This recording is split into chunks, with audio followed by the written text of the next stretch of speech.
Joy Chen. I'm a board member here at Asian Industry Business to Business.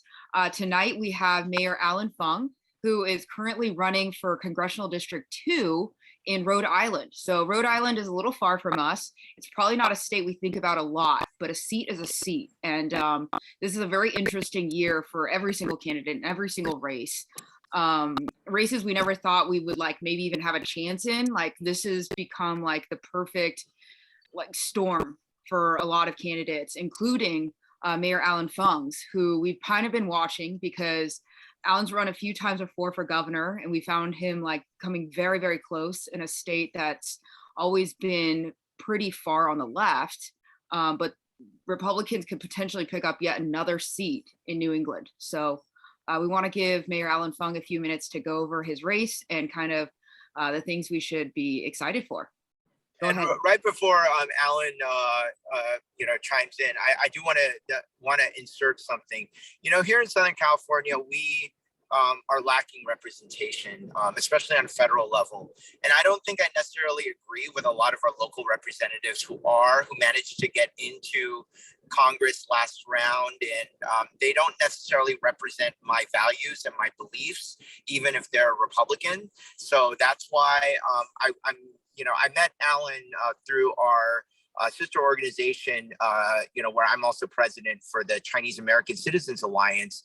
And, Allan has engaged in that. And we had 2019, we had a convention, a summer convention in Boston. And, I met Allan there and had a dinner with his lovely wife, who eventually ended up winning against a Democrat Speaker of the House, I believe, by 20 points. And really, I was so impressed with that because it was a year that Trump lost Rhode Island, but still, his wife, Barbara Fung, ended up winning by 20 points in that Democrat district and knocked off a Speaker of the House, which is first time in like 116 years or something like that. So that was pretty amazing. So Allan, and his wife obviously have deep community roots, which is what AIB2B is about.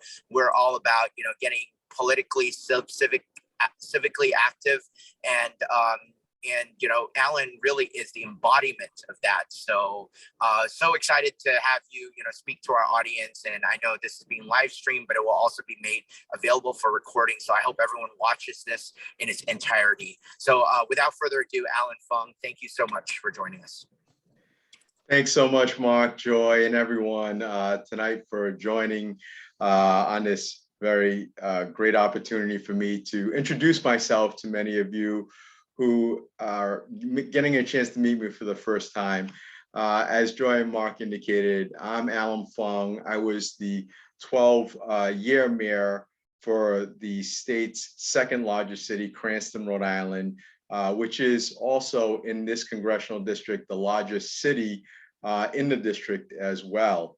And the only reason that I ended up leaving after 12 years of service was the fact that we have term limits in the city.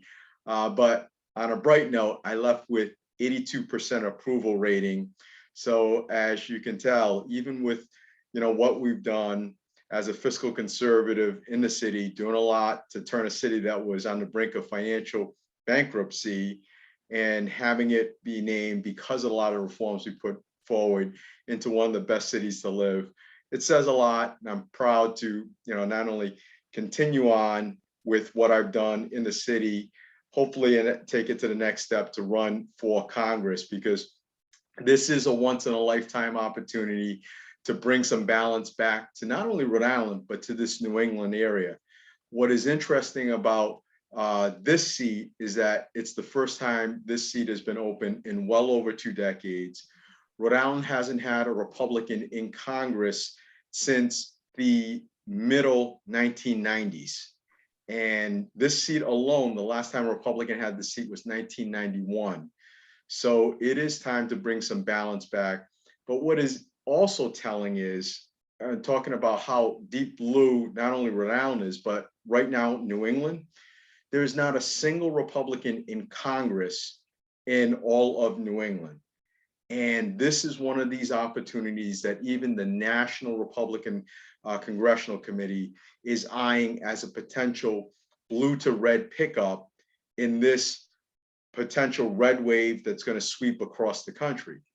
But this isn't just anything that is on the national radar, because we wouldn't get on the national radar if it wasn't real in Rhode Island. And right now, even the Democrats and the Rhode Island media already see me as the front runner in this race. The Boston Globe, who is pretty liberal, one of their, the Boston Globe, who is pretty liberal, and their lead Rhode Island reporter has said that I would bring a strong presence and give the Republicans a real chance to win in November. So this isn't just my campaign saying it. The liberal Boston Globe is saying it. And as I indicated before, the National Republican Congressional Committee has named this as one of their targeted seats. And after we officially launched a few weeks ago, they already put me into that prestigious Young Guns program, which are reserved for the top campaigns.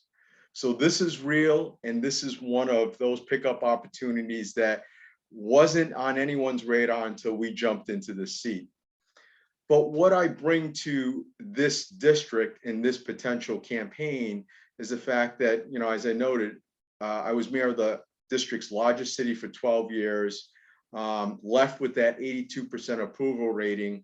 But what is critically important that the NRCC saw was that in the past gubernatorial runs that Mark noted, I actually beat the governor and now Commerce Secretary Gina Raimondo by 4 points, even with the third party candidate that was in the race that towards the end was siphoning quite a few votes from me.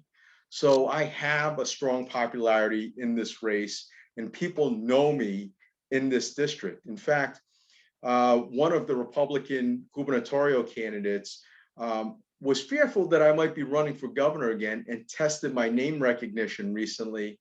And statewide, not just in the district, statewide, my name recognition was still sitting at 87%. So it is, you know, an opportunity that we have because I'm in this race. But let's take a look at the district as well. You know, fortunately or unfortunately, because as you probably saw in some of the national media posts, Rhode Island was one of those states where, because of the census, some games were played by the Democrats where we somehow miraculously kept 2 seats because there were probably about 50,000 more people counted than normally should have been.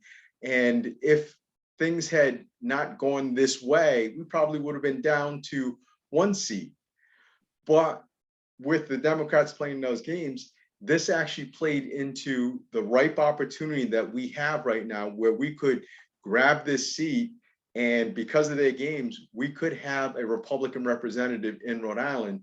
Because even with redistricting that happened, that passed the General Assembly probably about a month ago, they didn't play too many games because Congressman Cicilline, who is in the 1st congressional district, didn't want to give up any of his district. So the way it was cut up, the 2nd congressional stayed a Democratic +4 district. So in this red wave that's sweeping across, the National Republicans see anything that's a Democrat plus single digits as an opportunity. And what we're seeing with this district composition, there are a lot of moderate suburban voters, a lot of core 65+ age individuals within approximately 1/3 of the district, a strong base where it's owner-occupied home, which we all know leans Republican, many married household, and an educated electorate in this district. So it's ripe for us with the strong candidate, with the right message, especially one that's proven that a conservative fiscal person can do the right things to kind of bring some balance back and bring some common sense back to Washington, D.C. Because as we all know, this progressive spending is out of control, and it's ratcheting inflation to the point where, you know, we are feeling it in our pockets every single day. And the contrast to that is my success as mayor, where I took that city from that financial ruin to being named one of the top 50 cities to live in America, not just 1 year, but 3 straight years. We even enacted historic pension reform with our police and fire unions and retirees. And as everyone knows, those are difficult unions, but we sat across the table for months, negotiated some very, tough reforms that actually put that plan back towards fiscal stability. And for those that challenged it, we not only survived our Rhode Island Supreme Court, but even a writ to the Supreme Court of the United States. So I've proven that I'm not afraid to take those challenges on head on, challenges that people thought would never be able to, be tackled. But that's just something that I would take down to Washington, D.C. Many of the problems that we're facing really have to be tackled head on, from our lack of energy independence right now because of the Biden and Pelosi administration, to the out of control spending, to even the supply chain issues. I'm ready from day one, based upon my background, to do it, because I've invested those dollars that we saved into our schools to improve our graduation rates and improve our infrastructure, items that we sorely need, not just in Rhode Island, but across the country right now. And as I indicated before, I've got the right team that the NRCC sees as ripe to make sure that this is going to be a win for not just Rhode Island, but for our country as well. In fact, the team that we built, I grabbed our general consultant, who was a top NRCC team member and who has a track record of winning in districts like this, lean Democratic districts. In fact, he's out of Florida, and helped take that seat that's currently occupied by former Miami Mayor Jimenez, and he actually had flipped that seat years back with Carlos Cabello. What we're also seeing, because of my Asian American background, the NRCC sees this as an opportunity to elevate us, within not just Rhode Island, but potentially involve more Asian American candidates across the country, with a win from a solid conservative. And most importantly, getting Republicans re-emerging and re-engaged in the Northeast. Because right now, without a single voice there, we're losing so much in investments in our business owners, not just big, but small business owners as well, which comprise a large chunk of Asian Americans, as we know, across the country. So I plan to be that voice of reason in making sure that, people, not just in the Northeast, but all across the country, and Asians in particular, have a strong voice who's not afraid to tackle issues and advocate for them in the right way. Overall, our financial goals, compared to what you see out in California and out west, are very modest.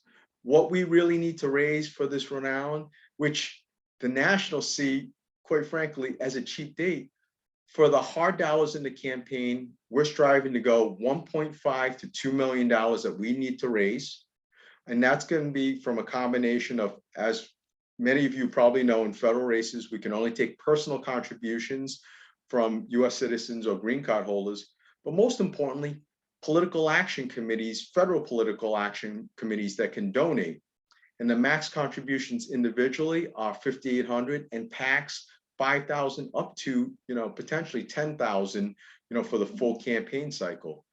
While I've got, the momentum, what is critically important that I want everyone to know is we are doing this because we actually raised in that first quarter $500,000 right out of the gate, 7 weeks, from the announcement to then. And that caused my main primary opponent to drop out of the race and endorse me. A sitting Rhode Island state senator who was eyeing the seat endorsed me. So That cleared out, excuse me? Is that Lancia? No, that was actually De La Cruz, Jessica De La Cruz. Lancia still remains, in the race, but he's not seen as a viable candidate. He's actually an individual who has run constantly, was fortunate and won once for a state rep race, but then lost it the following year. He's not really raising much money, not named towards the Young Gun program. So, I am the viable candidate. And, the difficult part about Rhode Island is we just have a late primary, which doesn't occur until September 13th. But it's actually going to work to our advantage this year, because while I have, that small primary that we can get through, but we were, as a campaign, more focused on Jessica De La Cruz because she was a sitting state senator and someone that, has a base. Lancia isn't as credible as, even though he's run before, but why that late primary is going to be significant this time. The Democrats have a knockdown, drag out 6-way primary right now, where their leading contender is the state's general treasurer. But why it's ripe, even though he's won twice as the general treasurer, he was running originally for governor, couldn't get any traction statewide in that race, saw this opportunity and dropped out of the governor's race to run for Congress. So he's being perceived not only as a political opportunist, but also a carpetbagger because he doesn't even live in the district. But he's going to face a big, primary from some of the other individuals too. A woman who came from U.S. Commerce is running as well as a couple other individuals who are native Rhode Islanders with some name recognition. But why it's significant that they're going to have a knockdown, drag out races. One of our local CBS affiliate did the first independent poll. They didn't poll our side because they know that it wasn't a credible race and I'm going to emerge from that Republican primary. But when they polled that Democratic primary, we all know that Magaziner, the treasurer, is probably going to be the lead because he's the only sitting statewide office holder. He only polled amongst Democratic likely voters 32%, with 50% of Democrats undecided. This is a seat, if that doesn't signal that even the Democrats, as they're going to be battling to go extreme left, because there is a supported by Elizabeth Warren progressive, and our treasurer is progressive enough, there is a progressive that is being supported by Elizabeth Warren and AOC's Justice PAC in that race that's going to pull everyone even further left. So as you can see from the political landscape, everything is coming, to a head of steam, and it's the right political environment for someone like myself in this. So I'm proud to be here to ask for all of your support. And, to find out more information about us, please sign up at fungforri.com, which is our website. You can sign up for continued information, to donate online. Follow me at Allan Fung RI on Twitter or Allan Fung on Facebook. So I'd love to have everyone's support. Happy to take any questions from Joy, Mark, or anyone else. So thank you for the opportunity to be here today. Thank you for that great presentation, Allan. It's almost like a lot of my questions were answered already. But I do want to introduce, I think, Edwin. Edwin, you're on. Edwin is the president right now of an Asian American PAC that has donated to candidates like Young Kim, Michelle Steele, who have ended up, winning. So, Edwin, I wanted to introduce you to Allan. Allan, meet Edwin. And if there's an opportunity, AIB2B and Asian American PAC can work together for a fundraiser for you here. So, Edwin, do you have any questions? And, I wanted you guys to meet. Yeah, no, Allan, it's great to meet you. Your background sounds great. I love your presentation as well. You definitely answered a lot of questions, and I would love to introduce you to the board of the Asian American Freedom PAC. And, if there's any opportunity that we can help and cooperate with the Asian American B2B, that'd be wonderful. So looking forward to meeting you, and really appreciate you taking the time to educate us about your race. No, thank you, Edwin. Thank you, everyone. I'm really excited about this. It really has been a once in a several decade opportunity in Rhode Island. One that, quite honestly, not only am I excited about, but many people that I'm talking to every single day in the district, and one that's caught a lot of national attention because let's face it, whether we're on the East Coast, West Coast, in the middle of our country, it's about one thing. We are getting hammered financially because of the policies coming from the Biden administration, Pelosi's Congress, and they just don't get it. And we feel like they are not representing us.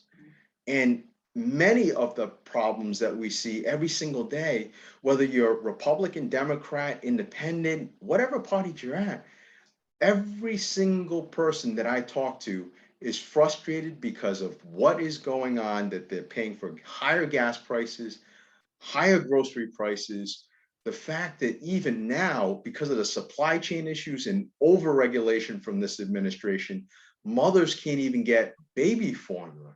This is really insanity. And this is one where I want to go down there, represent all of us, and be that voice of common sense leadership that's going to drive home our effective policies to get our country back on the right track. Because that really is the biggest issue that many people talk to us about. But the second part is safety.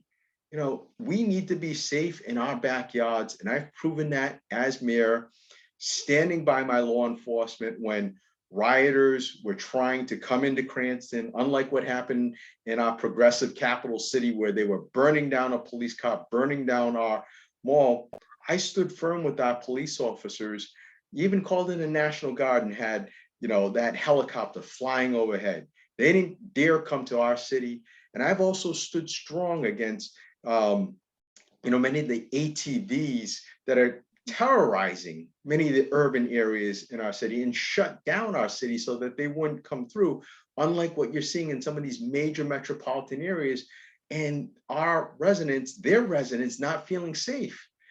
One of the messages I want to send to everyone here tonight, with a vote for me, with your support, our country will be getting someone not only who's fiscally conservative, but someone who's going to stand for safety, law and order, and standing by on law enforcement, and not ever talking about defunding our police. And most importantly, we have to secure our borders.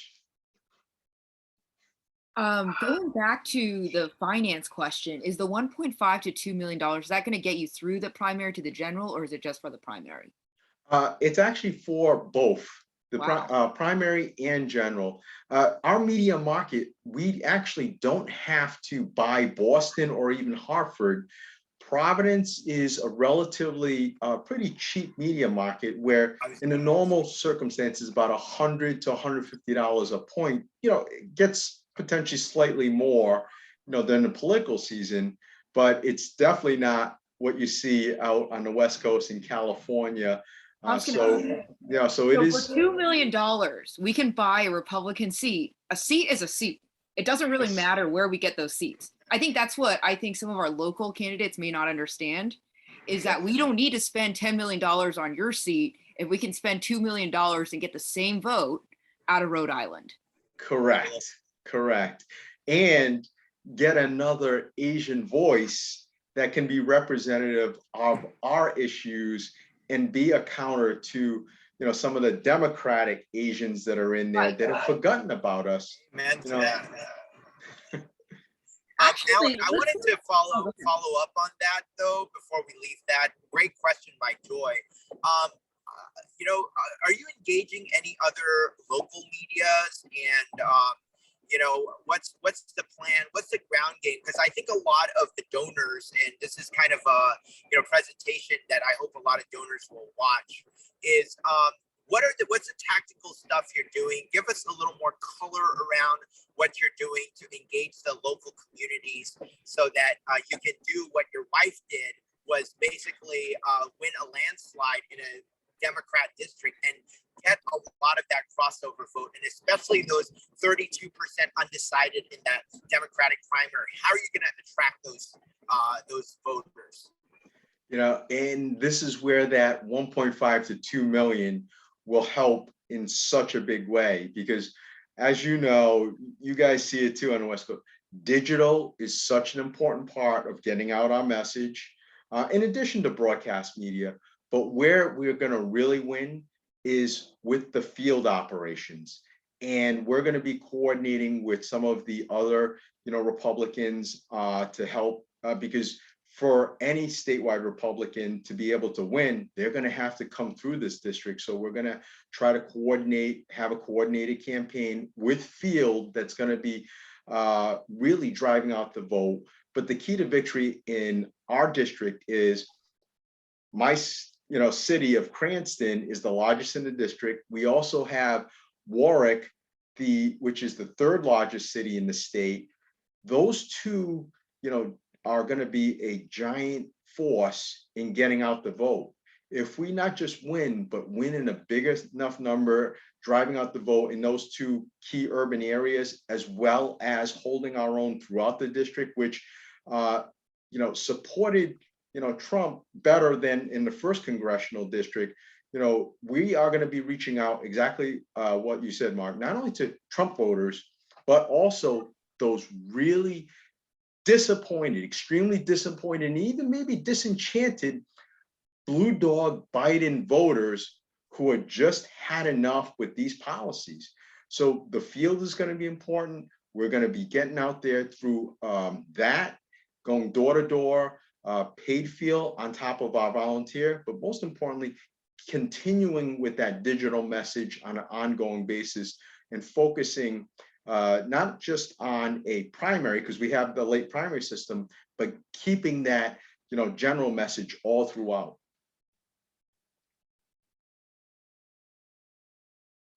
Joy, you had a question? I was going to say, you kind of answered some of it, but what would you say? I'm a registered independent. I think a lot of us were even maybe like Elon Musk, who was like, we're left of center, but like the left went so far left that we're now right of center. Like, how do you appeal to those voters? I'll give a prime example of one donor that has been a supporter of mine. He's a Democrat, but supported me for my mayoral campaigns, supported me for my gubernatorial campaigns. And sometimes you're not sure whether they're going to be with you on a federal race because the issues are different and you just never know. But I called them, as part of my donor calls, had a very good conversation with them, reinforced what I did, not only just as mayor, but, some of my policy platforms going forward. And it was a good conversation. I thought he was going to be donating what he had given to me during the state campaigns because he never committed to like the federal max. So I was pleasantly surprised. Instead of the $1,000, which is our state max, he came up with $2,900. So I'm like, okay, great. He maxed out for the primary max.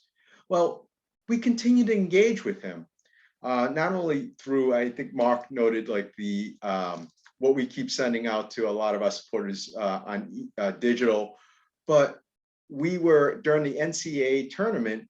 We had Providence College that was playing in there, so we were rooting hard. But during that, that was the focus of it. But we also had a fundraising email that went out. He actually saw, that email, opened it up during the middle of the game, ended up saying and just emailing me and said, "Hey, Allan, I just saw this first, go PC, but second of all, do I have to wait to donate?"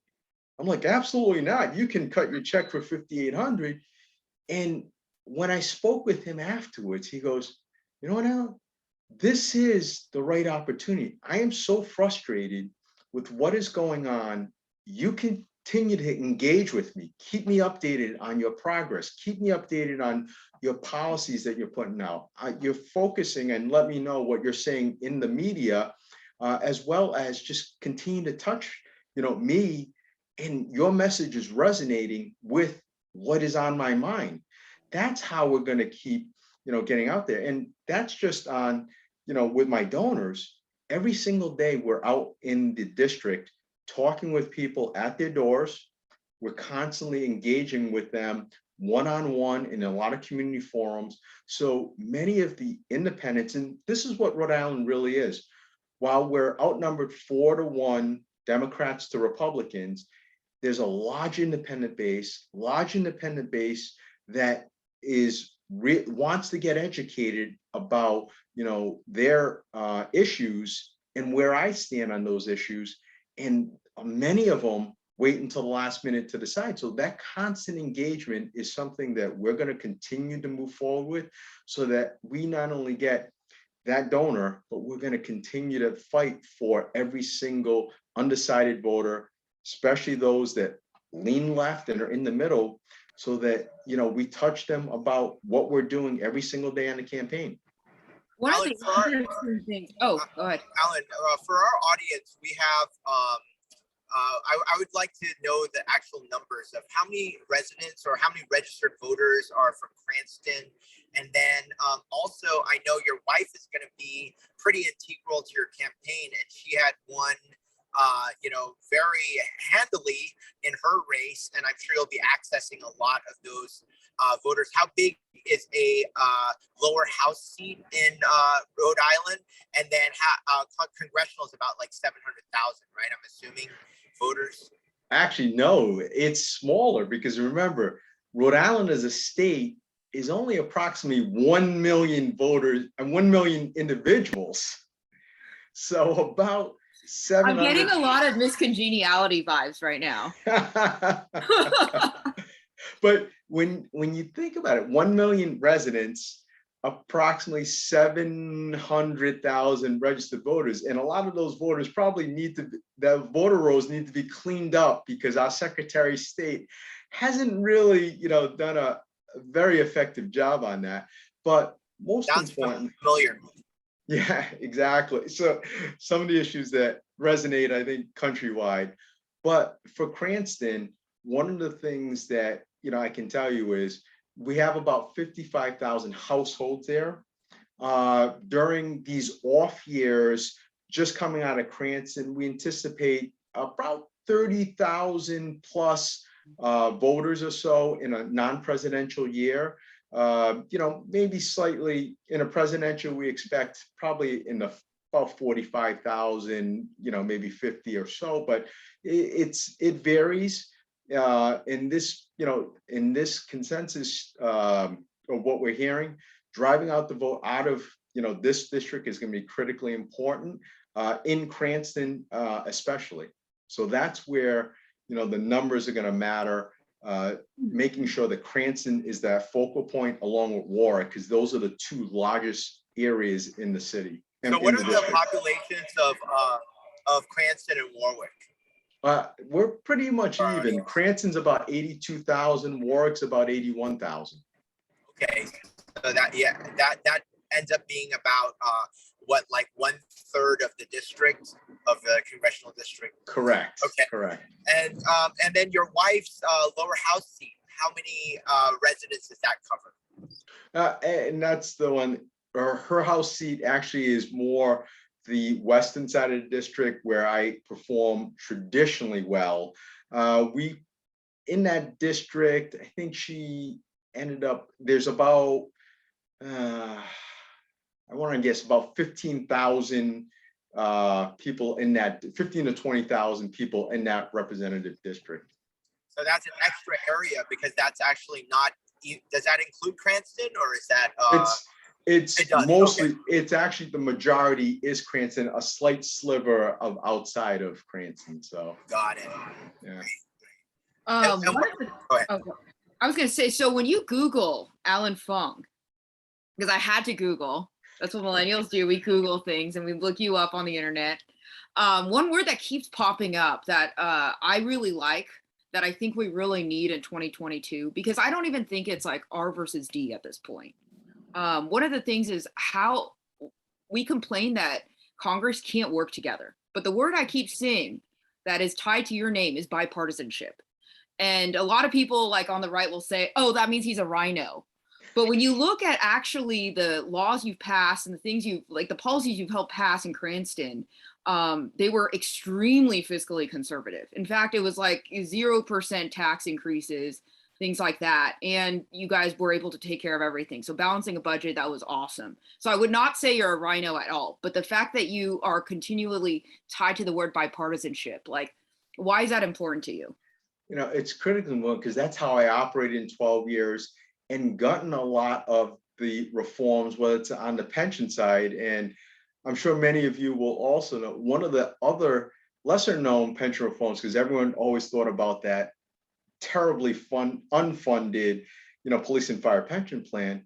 But I was able to sit across the table with other unions and get them out of a defined benefit pension plan into a 401k type plan, saving taxpayers millions in the long run, getting out of some of those legacy costs. And we were able to do it sitting across the table, negotiating fairly, but working in a bipartisan manner, because when I first got into office, that council was all Democrat. And the only way we were able to get things done is, sitting across the table fairly, but holding firm in my positions, so that many of those initiatives I put forward, even the Democrats were able to kind of come along with it and support, because we did it in a fair way, treating people fairly, but most importantly, reasonably. And when you take a look at those successes, like you mentioned, no tax increases for successive years, pension reform, 401ks, even healthcare change reforms that will save our taxpayers, into the future. That's the type of leadership I want to bring down there, not necessarily, in that rhino label, because when you take a look at the reforms that we were able to get done, many conservatives have talked about it, but never been able to do it. So going off of that, to put it in perspective, Orange County until 2018 was very, very deep red, through and through. And we have not been able to pass any of those things. Right. And that's where, in a deep blue state, a city that's deep blue, because Cranston is similarly outnumbered, Democrats 4-1 to Republicans. But yet I was able to get reelected even on 1 year in a presidential year, not even having an opponent, because the Democrats couldn't put an opponent. They saw the strength of how I conducted myself, carried myself, but also how I really delivered and cared for the residents, but did it in a, data-driven manner. Let's face it, we're Asians, data matters. And I was able to kind of get that across to say, I'm helping not just our residents, but you retirees. I want to be able to stabilize this plan to make sure that you can get your benefit for generations to come. You might have to get a little haircut, but they went along with it. And also the workers, we were able to treat them fairly, because giving up some of the legacy costs, I was able to say, what, I'll pay you a little bit more now, and then let you invest some of these dollars. And having that type of productive dialogue works, because like you said, not everyone can do it, even with areas that have been predominantly held by Republicans. So being from sales, and my day job is sales. I do tech sales. It's cool. But one big thing is we look at marketing trends and things like that. So when we kind of look at candidates, there are candidates like Mark and I might like them, but it doesn't fit the district. They don't fit the district. Their stances don't fit the district. When I look at your district and you're looking at 65 and over, and it's like 1/3 of the population, you're looking at over 50 or 60% suburban households. I'm also kind of looking at your stance on gun rights, your stance on pro-choice versus pro-life, things like that. You really, really embody what your district, I think, traditionally will look for.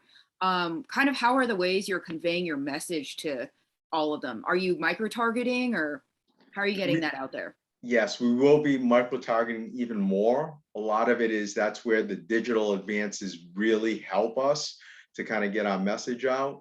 And that's the team that we've put together, that are experienced in making sure that many of the decisions are data-driven, and we're penetrating to the individuals who might be undecided, who want to know my, stances on, whether it's, financial, pro-life, pro-choice, any issues that impact, or even right now, we're getting a lot of issues globally, which is one of the distinguishing factors that I bring to the table versus some of the other candidates. Because I'm, Chinese descent, I can speak to what's going on China, Taiwan, and Hong Kong. Because not only have I visited there, I've met with the past president of Taiwan and saw firsthand what many Taiwanese lived through with, that delicate balance of the relationship between Taiwan and China. And, as a country, we are seeing a lot more of the global impact, especially with what's going on in Ukraine and Russia now. These are the issues that I can speak from a different perspective than many of my candidates. So a lot of the questions that are upcoming and the policy platforms that we will be putting forth as the campaign continues to roll out is going to be targeted towards many of the individuals that are, have questions that are personal to them that they want to ask and get answered. And we're also going to do the traditional, coffee hours, the community forums out there.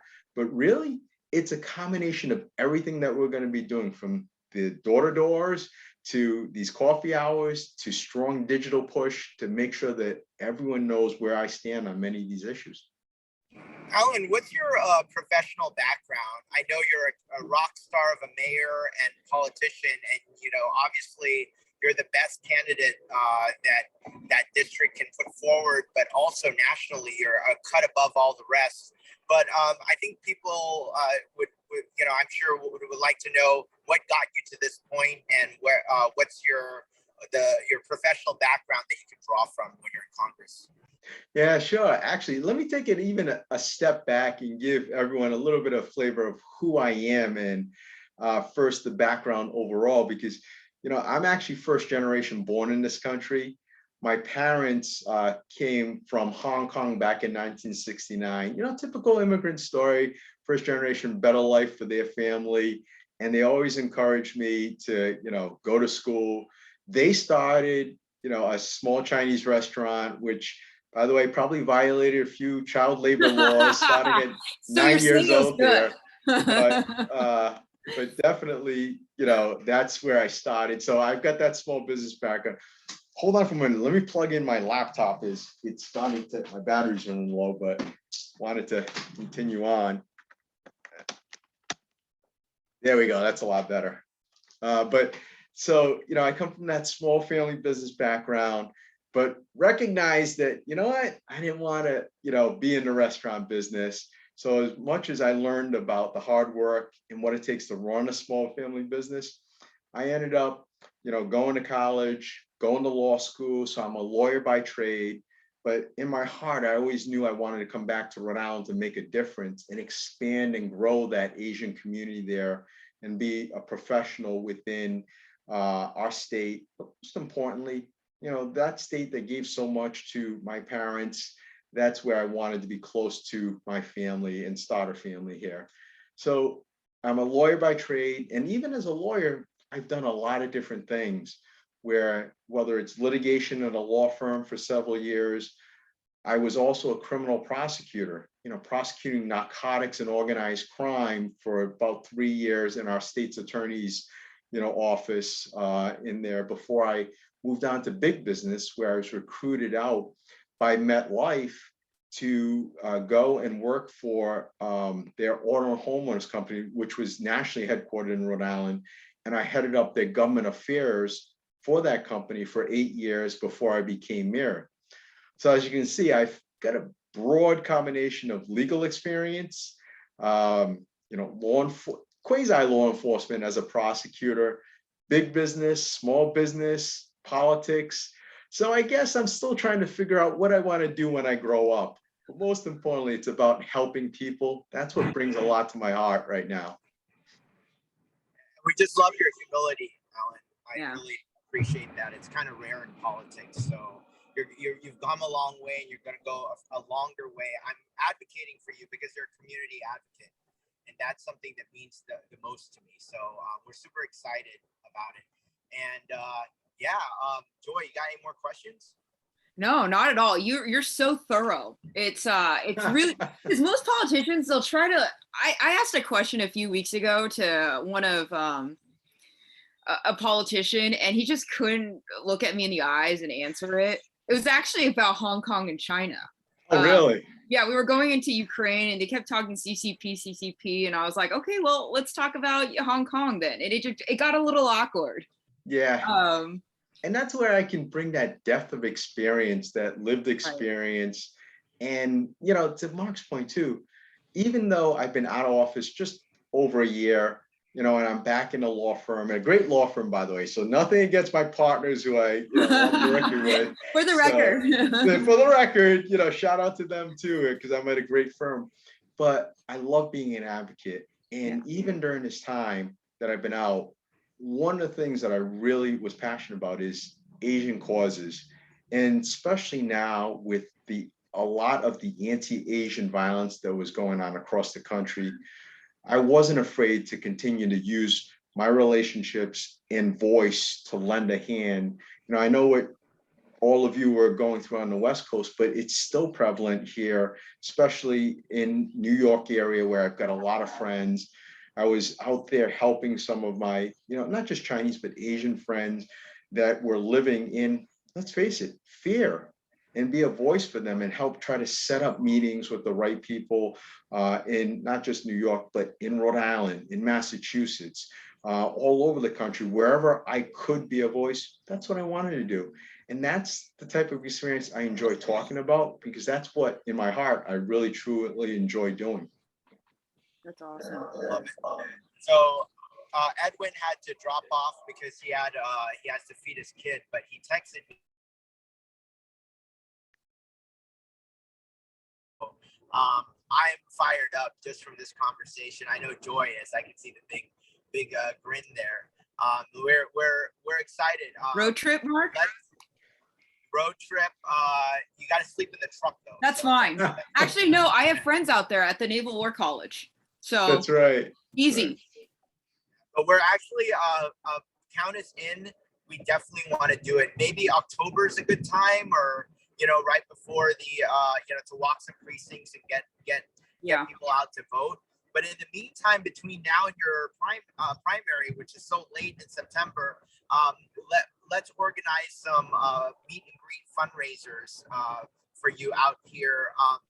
Definitely here in SoCal, but also Las Vegas. And you're going to be talking to my crew in Las Vegas, I think next week or 2 weeks from now. So let's definitely raise you some money and get you to that $1.5 to $2 million goal. And I'm going to spread this around, this recording, and get some of our friends. Joy, I know you'll do the same.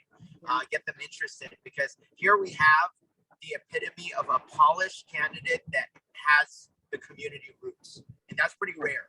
Okay, right. Because you and I have dealt with so many candidates. I mean, gosh, and elected officials that we're not crazy about. But disillusioned. I don't have a single candidate that I'm like doing anything for right now. Oh, really? Yeah, it's like, yeah, just because you can doesn't mean you should. Exactly. We've become very picky, and in AIB, I'm not even putting out an endorsement thing this time except for a few people, individual ones, because honestly, I'm disappointed with a lot of the Republicans. They're not walking the walk like Allan is when it comes to fiscal conservatism. Yeah. So there's a lot to unpack here, but we're super excited, and we'll share this video around, and let's drum it up, because I'm fired up. Joy's fired up. I know Allan's fired up every day, going out there meeting the voters. So keep up the great work, and we'll do our part to help lift some of that weight and get you over to across the finish line. Great. Yeah, Thank you so everybody much. that's listening, follow Allan on Facebook, visit his website, give him your email, and then he'll keep you updated. His emails are actually super interesting. I wish a lot of the other candidates would follow that kind of marketing strategy. And of course, Allan's on Twitter as well. So yeah, let's keep in touch. All right. Have a great night, everyone. Thanks for your time. Thank you so much. Bye. Allan, take care. Bye. Bye.